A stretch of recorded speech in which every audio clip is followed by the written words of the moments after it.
ললিতা বিশাখা বলছি, এত শত নদী থাকতে কেন তুই যমুনায় ঝাঁপ দিবি? আর কেন এবার তুই যমুনায় ঝাঁপ দিয়ে প্রাণ বিসর্জন করবি? তখন রাধারানী বললেন, কি বললেন? ওরে যমুনার জল কালো,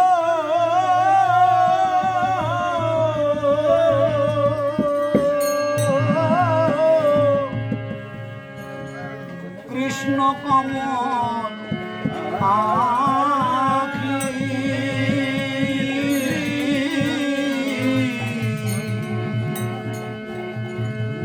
যমুনার জল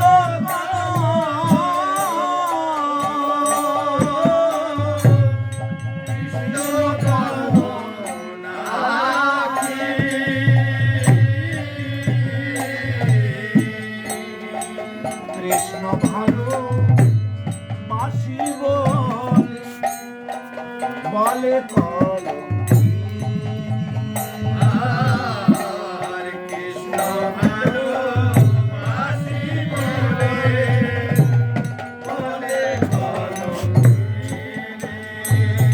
আমার কৃষ্ণ কালো, যমুনা কালো, আমার কৃষ্ণ কালো, যমুনা কালো।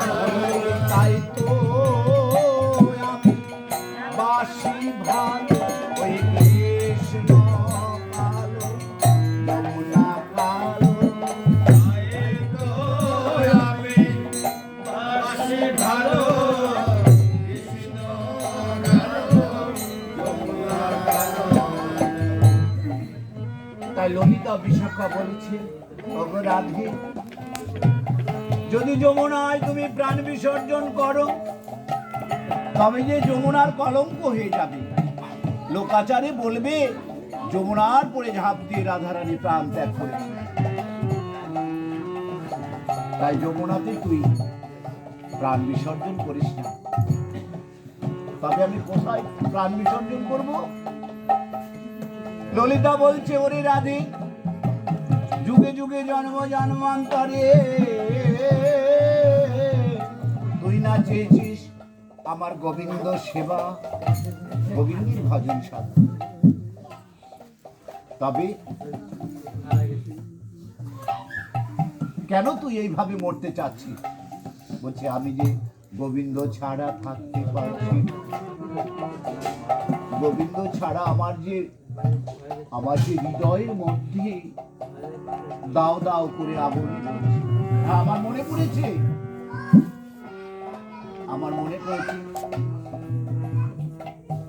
আমি আমার এই দেহটা, আমি যদি কখনো দেহ ত্যাগ করে চলে যাই, আমার এই দেহটাই আগুনে পুড়িয়ে ছাই করে দিও না। তাই রাধারানী আজ ললিতা বিশাখাকে দেখে বলেছে, না পোড়ায় রাধায় অঙ্গ,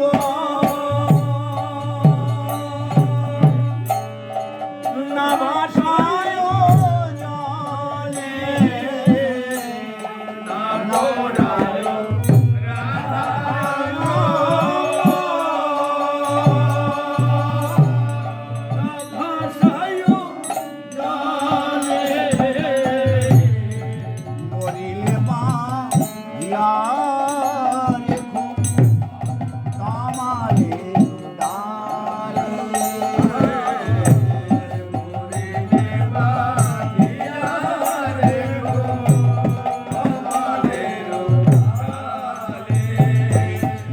কমাল কালো, কৃষ্ণ কালো,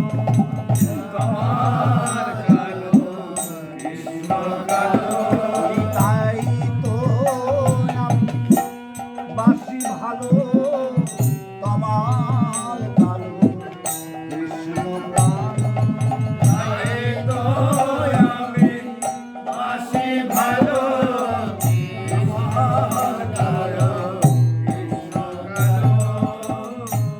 বাহ, তা না হয় বুঝলাম। তুই যখন মারা যাবি তোর এই দেহটা ওই তমাল গাছে বেঁধে রাখবি। তমাল গাছে যদি বাধা থাকে তুই কেমন করে গোবিন্দকে দেখবি? কাক এসে ঠুকিয়ে ঠুকিয়ে তোর দেহটা খেয়ে ফেলবি, তখন তুই কেমন করে গোবিন্দকে দেখবি? রাধারানী তখন ওই কাককে ডেকে ডেকে বলেছেন, ওরে কাক, আমার এই সর্বঙ্গ তুমি খেও, আমি বাধা দেব না। তাই রাধারানী কেমন ভাবে ওই কাককে ডেকে ডেকে বলেছে, সর্বঙ্গ খেয় রে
দর্শন করবি বলে কাককে ডেকে ডেকে বলছে সর্বাঙ্গ খেয়েও কিন্তু আখি খেয়েও না। ললিতা বিশাখা বলছেন, রাধি, ওই আখি দিয়ে কি তুই গোবিন্দের সেবায় লাগতে পারবি? বলছে, রাধি, বিশাখা, ললিতা, আমার ওই দেহটা যখন ওই তমাল গাছে বাঁধা থাকবে, আর যখন ওই কাক আমার দেহটা খণ্ড খণ্ড করে খাবে, কখনো না কখনো আমার ওই দেহ থেকে, আমার এই দেহের মাংসপিণ্ড ওই তমাল তলায় পড়ে যাবে, তখন এই মাটির দেহ মাটি হয়ে যাবে। জানিস সত্যি, আমার ওই মাংস ঘষে ঘষে যখন ওই তমাল তলায় পড়বে, আমার এই দেহটা যখন মাটির সঙ্গে মিশে যাবে, ওই মাটির মধ্যে থেকে তৃণলতা জন্ম নেবে। যখন তৃণলতা জন্ম নেবে, আমি তো থাকবো না। আমার প্রাণবধূ, আমার প্রাণ গোবিন্দ জানি একদিনের জন্য হলে ওই ব্রজধামে আসবে,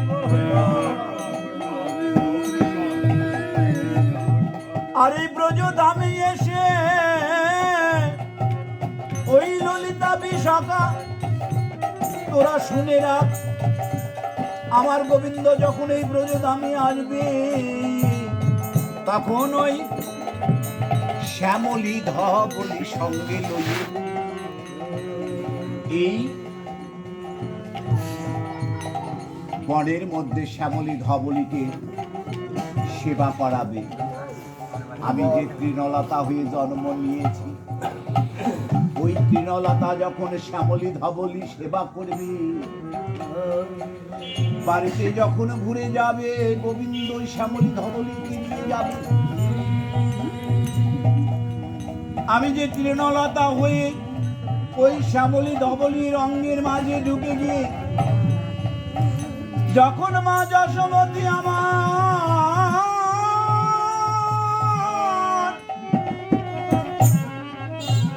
ওই শ্যামলী ধবলির দুধ যখন দহন করবে, আমি তখন ওই দুধ হয়ে বেরিয়ে আসবো। মা যশোমতী আমার গোবিন্দের জন্য ক্ষীর মাখন তৈরি করবে। আমার তো তখন সেবায় লাগতে পারবো গোবিন্দে, যেন আমার ওরে ধন্য হবে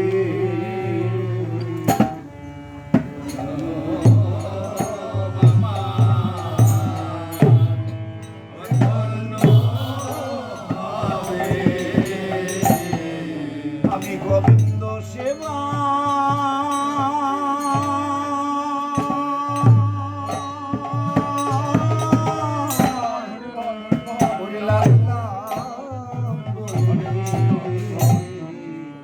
আমার ধন্য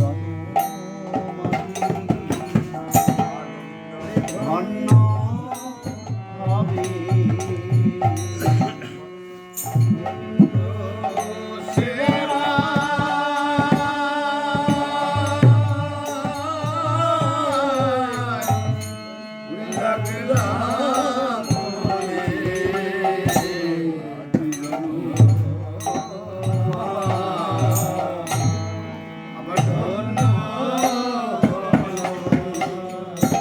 এমনই সময়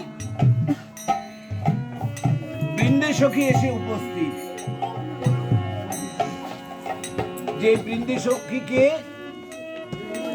এই যে তুলসী বৃন্দে, যার নামকরণই বৃন্দাবনের নাম হয়েছে, এই বৃন্দে সখী এসে বলেছেন, নানা রাধে, তুমি দেহ ত্যাগ করো না, আমি তো আছি, আমি গোবিন্দকে নিয়ে আসবো তোমার কাছে। এই বৃন্দে সখী হচ্ছে জগতের শ্রী গুরুদেব। শ্রী গুরুদেবের কাজ কি? ভক্ত আর ভগবানের মিল করে দেওয়া। একজন ঘটক যেমন কন্যাপক্ষ ছেলেপক্ষকে মিল করে দেয়, আমার শ্রী গুরুদেব সেই রূপ ভক্ত আর ভগবানকে মিল করে দেয়। সেই বৃন্দে সখী বলেছে, রাধে তুমি থাকো, আমি গোবিন্দকে খুঁজে নিয়ে আসি। তবে গোবিন্দকে পেতে হলে রাধে তোমার একটি কাজ করতে হবে। কি কাজ করবে জানো? আমি তো এমনি এমনি আমার গোবিন্দকে পাবো না। কেননা জগতের বুকে যতই ভক্ত আছে, গোবিন্দকে পেতে হলে শ্রীমতী রাধারানী চরণ ধরে যারা যে গোবিন্দকে পাওয়া যাবে।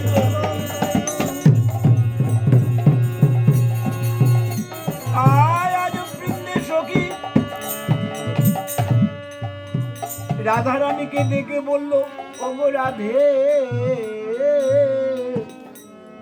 বলি দাও দাও আমায় চরণ ধুলি,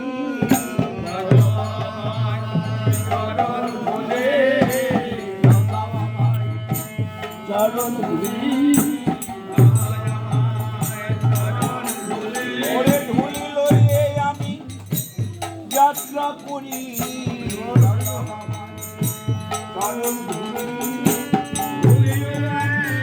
যাত্রা করি, চরণ ধুলি লইয়ে আমি গমন করি, চরণ ধুলি আমি গমন করি, চরণ ধুলি দাও দাও আমার চরণ ধুলি, চরণ ধুলি দাও দাও আমার চরণ ধুলি, চরণ ধুলি।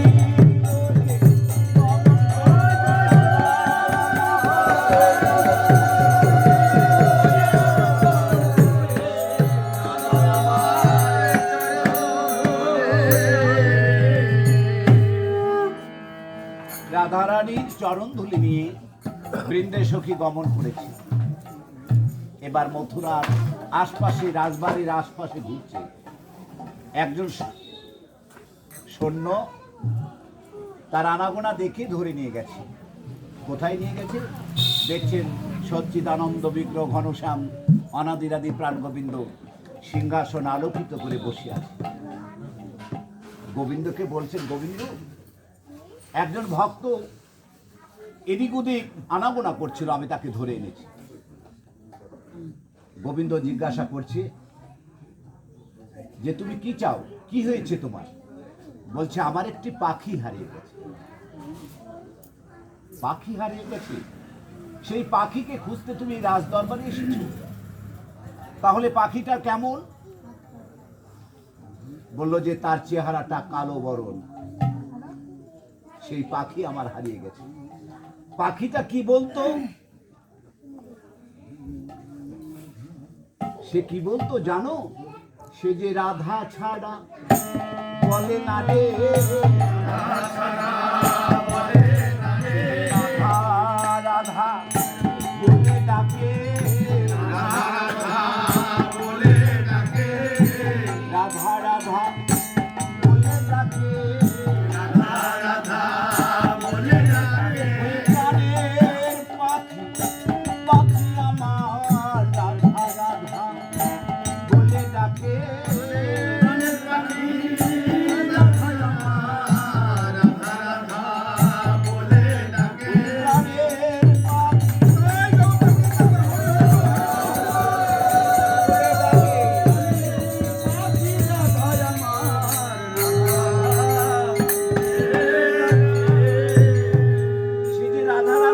ছাড়া আর কিছু বল জানতো না।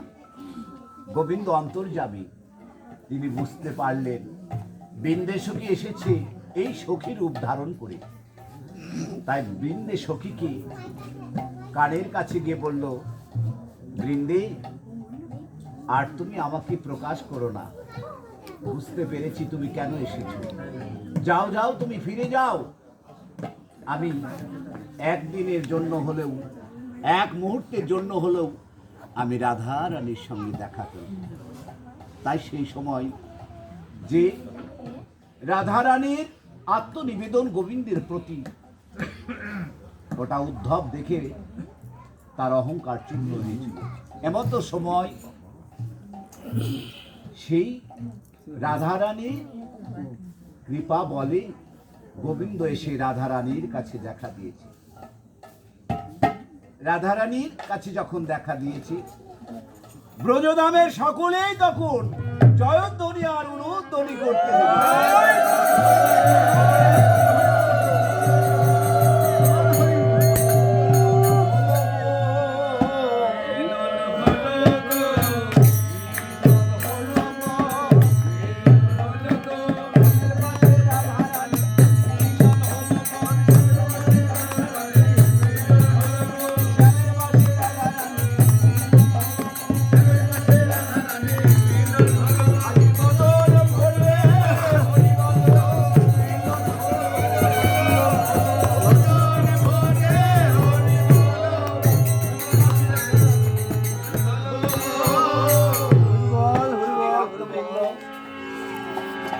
আজকে যেমনই এই অক্ষয় তিথিতে ভাগবতী ও কথা শ্রীমতী রাধারানী এত কষ্টের পরে গোবিন্দ লাভ করলো।